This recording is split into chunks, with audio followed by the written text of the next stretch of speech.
Hello and welcome to the Data Engineering Podcast, the show about modern data management. When you're ready to build your next pipeline, you'll need somewhere to deploy it, so check out Linode. With private networking, shared block storage, node balancers, and a 40 gigabit network, all controlled by a brand new API, you'll get everything you need to run a bulletproof data platform. Go to dataengineeringpodcast.com/Linode to get a $20 credit and launch a new server in under a minute.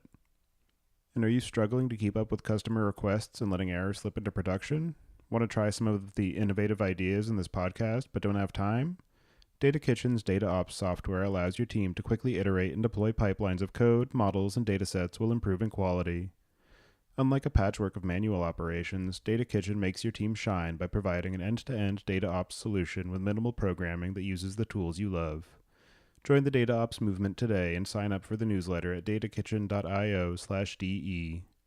After that, learn more about why you should be doing data ops by listening to the head chef in the Data Kitchen at dataengineeringpodcast.com/datakitchen. And go to dataengineeringpodcast.com to subscribe to the show, sign up for the mailing list, read the show notes, and get in touch. Your host is Tobias Macy, and today I'm interviewing Peter Lubell-Doughtie about using Ona for collecting and processing it with Canopy. So, Peter, could you start by introducing yourself? Hi, Tobias. Thanks. So my name is Peter. I'm one of the co-founders and the current CTO of Ona. We work in the data management space.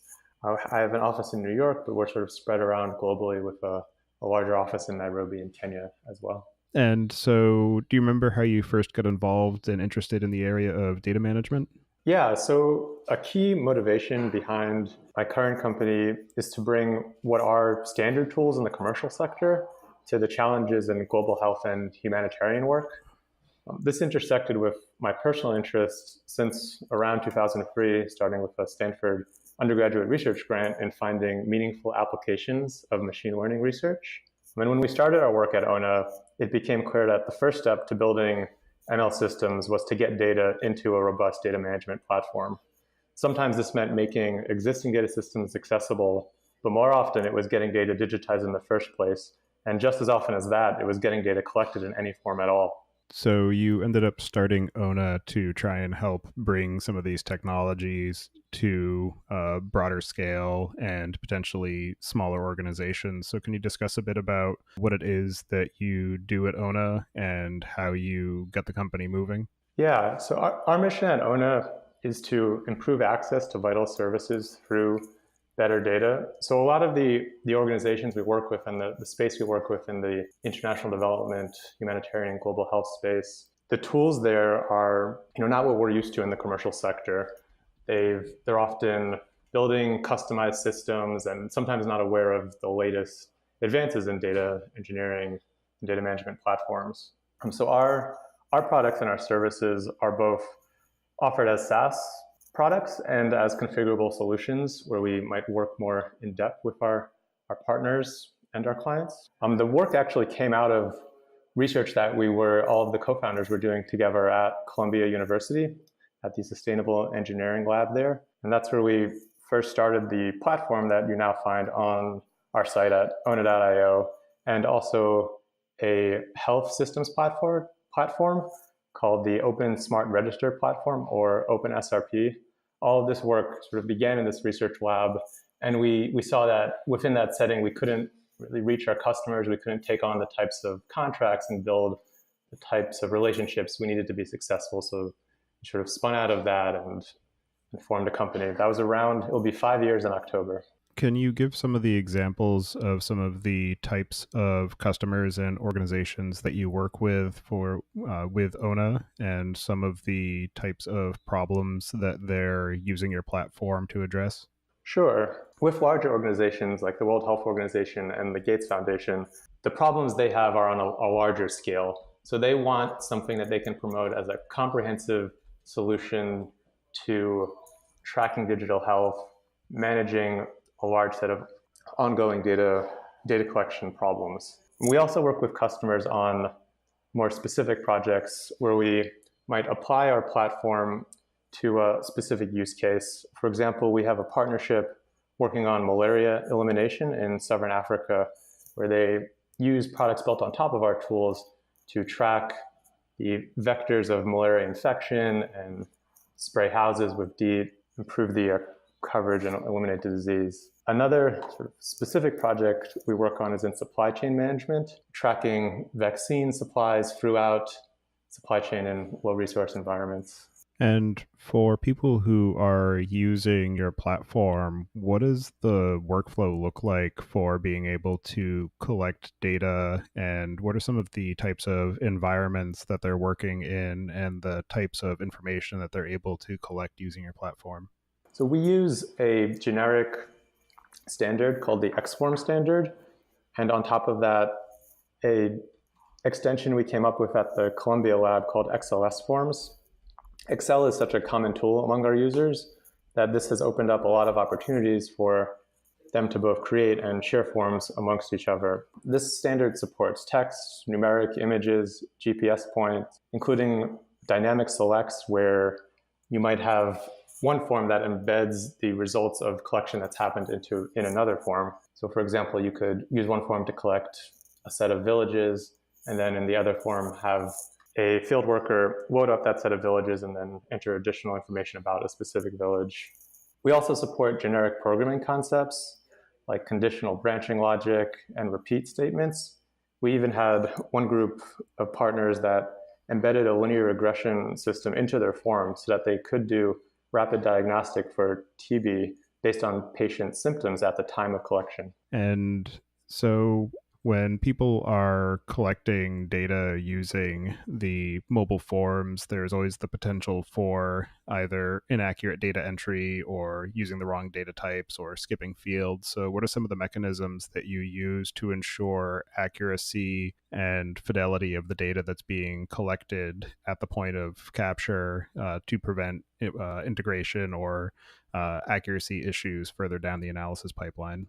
Yeah, this is a really important and complex issue in the work we do. I think there are problems here on two sides. One are the technical problems with just ensuring that the data is transmitted correctly. And then there's the social problem of minimizing the incentives to enter inaccurate or fake data and minimizing whether that's intentional or by mistake. The technical piece is rather straightforward. We make sure all of our tools can operate offline, and we synchronize when we get an internet connection. The more challenging part is working with our partners who usually manage their own teams of data collectors and giving them the tools to define and visualize what accurate means in the context of their work.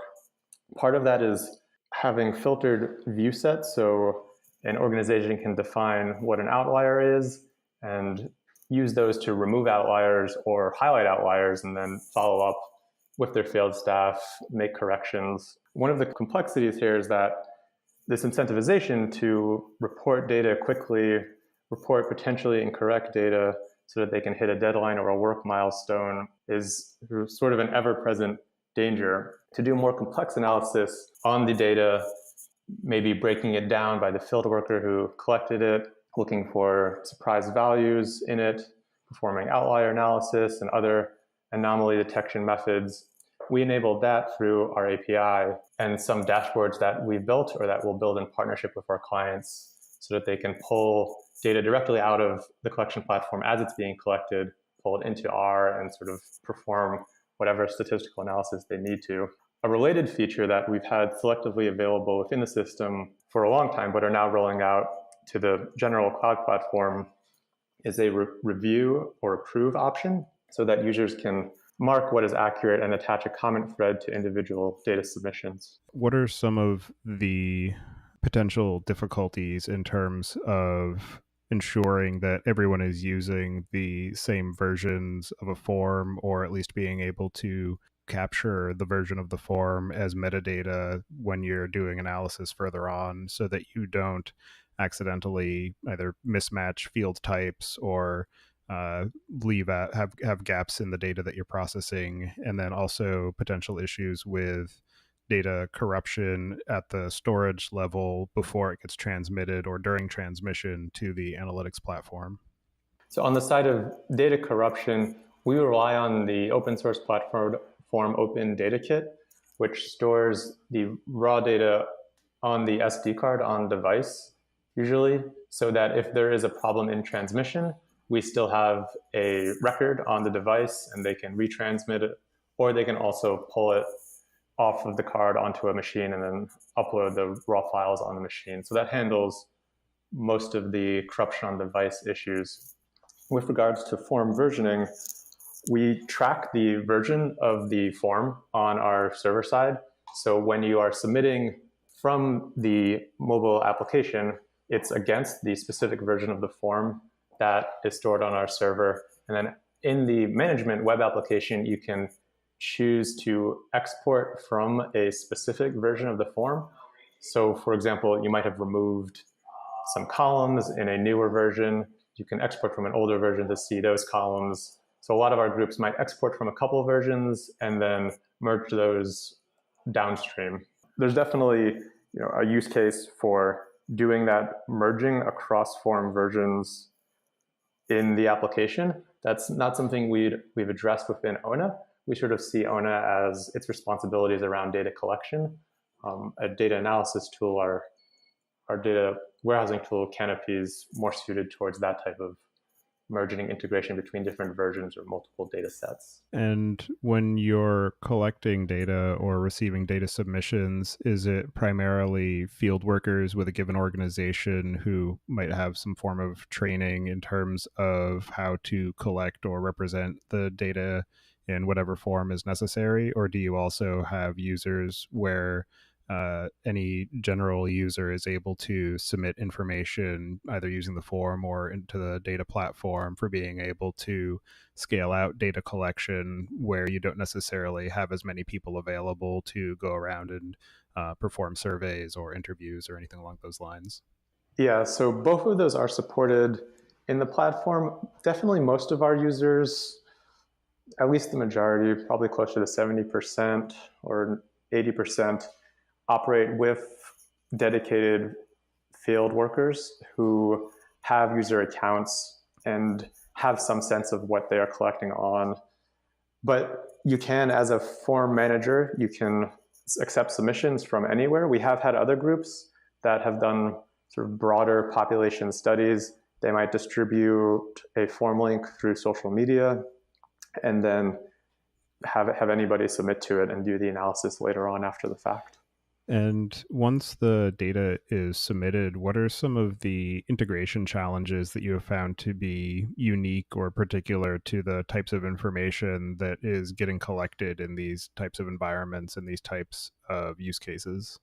I think the biggest difference is that we have to be able to do everything offline. Often these field workers are operating in an environment where they don't have access to internet or cell networks. The power might be intermittent. In some cases, the lifetime of an entire project will happen completely off grid. So for a data collection project, you need to be able to do everything offline and have multiple options for syncing data back, and the conflict resolution strategy, which we've touched on a little bit. In the case of OpenSRP, our health systems application, this not only means making the forms available offline, but it also means syncing down to the device all the patient records relevant to a location, as well as vaccination schedules and any related business logic around alerts for them. And can you walk us through the overall life cycle of data from the point of collection through to storing and analyzing it in your data warehouse and the various systems that it traverses in the process? Yeah, definitely. So I think maybe starting at a higher level, most of these projects start with a program. There's some sort of set of goals that our partners or our customers have. And then those get coalesced into a data model. Usually it's defined through a form, that is the data collection form, but it also might involve pieces of external data, demographic data, metadata on the length of a visit or the length of an interview that results in data collection. This form is created along with links to metadata on our platform. That then gets synced down to mobile apps. It could be web forms in a call center. It might be embedded in another mobile or web app. And then once it's down on the device, field workers will start entering data, will start receiving submissions. They'll come in through our backend API's load balancer, get routed to an API instance. These incoming submissions will get matched to a form ID on our side and a version ID. The raw submission data gets stored in a flat file store, like an S3 bucket, while a parsed version will go into a PostGIS database. And then once we get any data back at all, it becomes available for analysis. So as a manager, you can see it in our web platform. You can see geospatial maps of where the data is coming from. You can overlay that with hex bins or chloroplasts. You can group the data by field worker or by the answers to a specific question. A lot of the problems in data collection, they happen while the data is being collected. As a programmer, we're used to being able to enter something into a REPL and getting the output immediately, adjust the way we're thinking about our problem. In the programs we work with, that's often not the case. It's as if you've entered something into a REPL and then a week later you get the result. This is obviously not a good thing. So we want to focus on getting that analysis back to the program managers as quickly as possible so they can adjust their programs and improve the impact they're having.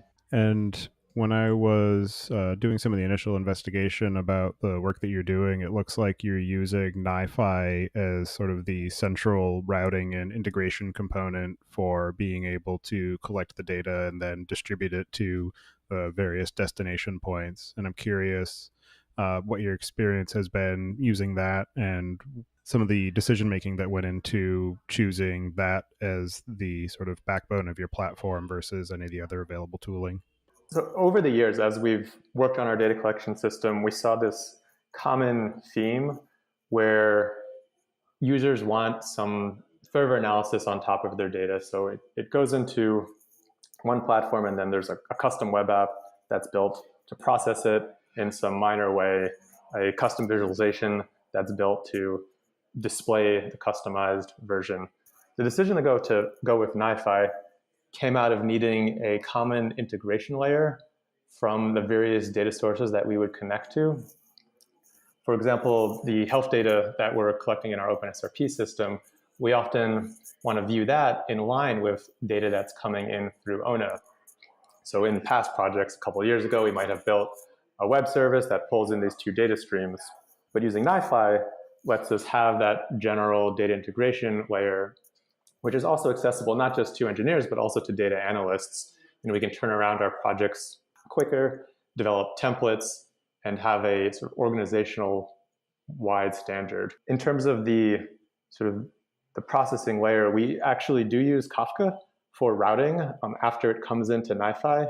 The decision for Kafka versus Spark or Flink or one of those other tools is that we were more interested in the storage in a topic queue than in doing the complex event processing at this point. And Kafka fit that use case best. I'm not sure of the timeline, but somewhat recently began work on the Canopy project, as you mentioned, for building an enterprise data warehouse as a destination point for the information that's collected and to provide your customers with a way of analyzing the data. So I'm curious, what was the tipping point where you decided it was worth the time and effort to go through designing and building Canopy versus using some of the off-the-shelf platforms? Yeah, so what came together here was sort of the maturity of the tooling and a really good partner that we could work with who had a very clear use case. And Canopy, to be clear, is not a custom built application. It's actually a collection of various open source tools. So it's a wrapper around NiFi, Kafka, Druid, Postgres, Superset, and a custom tool we built called Jaceta. Usually it's not using all of these pieces. It's using each for a specific step in the process. So a common implementation that we have might pull in data from multiple sources using NiFi, push that into Kafka for persistence and replay, and load that in the Postgres as a data store, then visualize it in Superset. So as a user, you might see your configuration of a form in Ona, and then you'd see an exploratory visualization in Superset. The rest of it would be opaque to you. And what have you found to be some of the most challenging or unexpected aspects of trying to integrate those various components and some of the difficulties that you're facing either currently or recently, and a bit about the sort of evolution of the architecture from the initial concept to the current state. Yeah, I think when we started out, we had our use case was more built around high availability and larger scale data systems. As we worked more with our customers, we realized that that wasn't their immediate need right now. It was positive in the sense that we got to experiment a lot with Druid and actually roll it out in a couple of production environments. So we know it's available as our clients want to scale. But for the immediate term, a simpler data store like Postgres is fine. It also gave us a bit of, I'd say, a discipline on building strict abstraction layers between the ingester and between the data store, so that if we wanted to swap out our data store in the future, that would be built into the architecture. Another sort of challenge we come up with with the clients that we work with is wanting to host everything on site and on your own infrastructure. Working in global health systems, countries often aren't comfortable having health data about their citizens not stored in data centers that they control, which is entirely understandable. So from day one, part of the architecture was to make sure everything would be deployable on site and would not rely on any external services. That meant detailed Docker Compose files, Ansible playbooks, and Terraform plans, so we could easily stand up the full stack with a single command. We're big advocates of automation and infrastructure in code. Yeah, I definitely agree with that point. And that's sort of the holy grail of any sort of infrastructure project is push button deployment, where you start with nothing and then 15 minutes later you have everything up and running nicely. And so that's a big part of what I do in my day to day. So it's nice to hear that type of concern reflected elsewhere. Yeah, definitely. And I think we see sort of the next step here.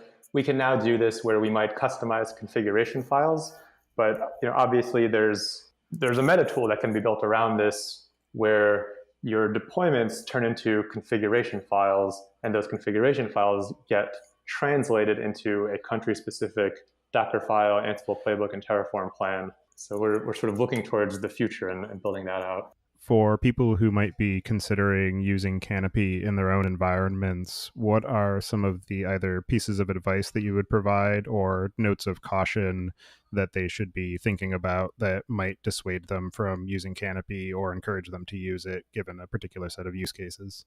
Definitely, the stronger you understand your problems, the easier it is to get the full benefit out of the solutions that are out there, right? A lot of that might involve also, coming up with a draft of what your problems are, what your use cases are, and reevaluating those problems as you learn about the existing use cases, and then trying to break down your problems to see whether there is, a single platform that can solve the challenges you're facing, or whether it's an amalgamation of a couple solutions.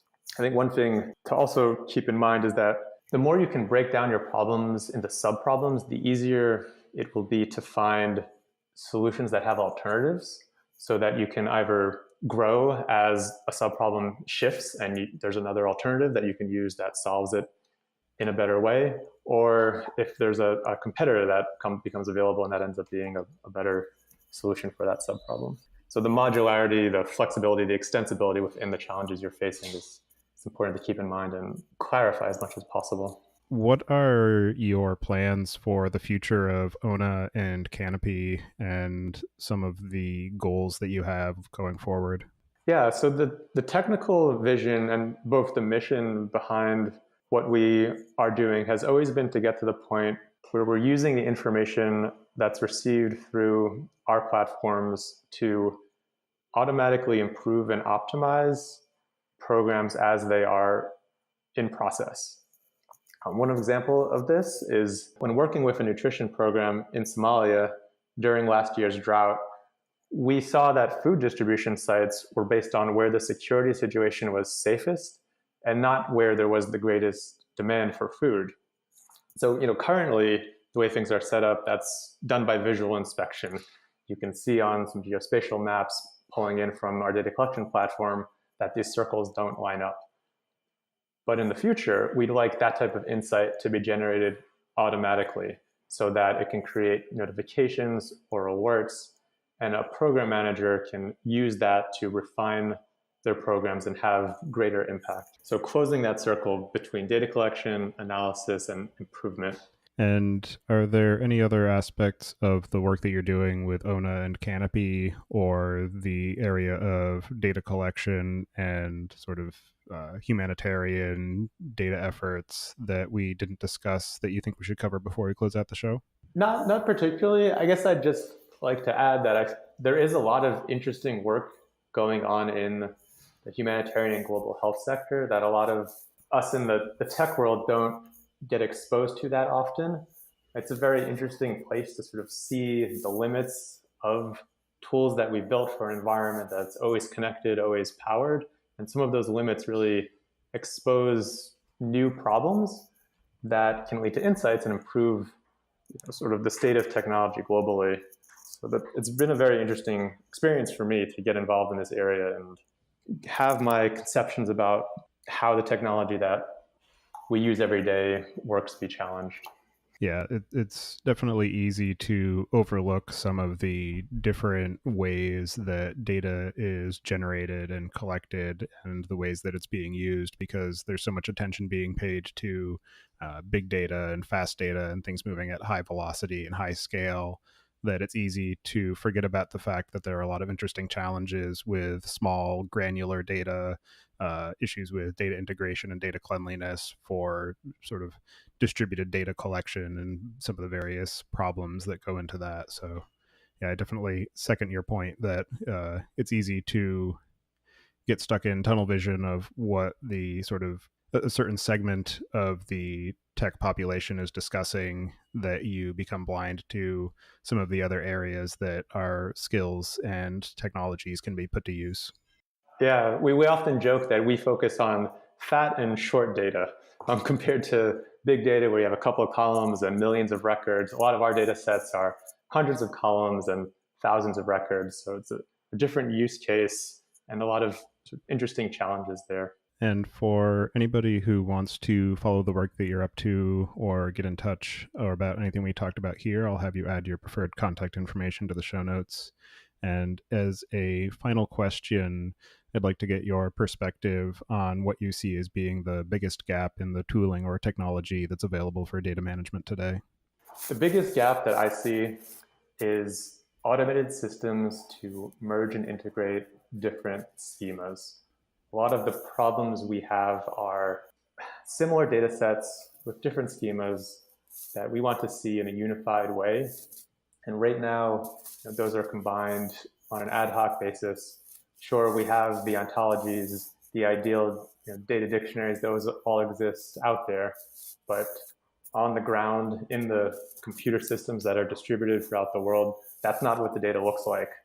And to really scale impact and data integration, an automated schema merging tool is going to have to be built.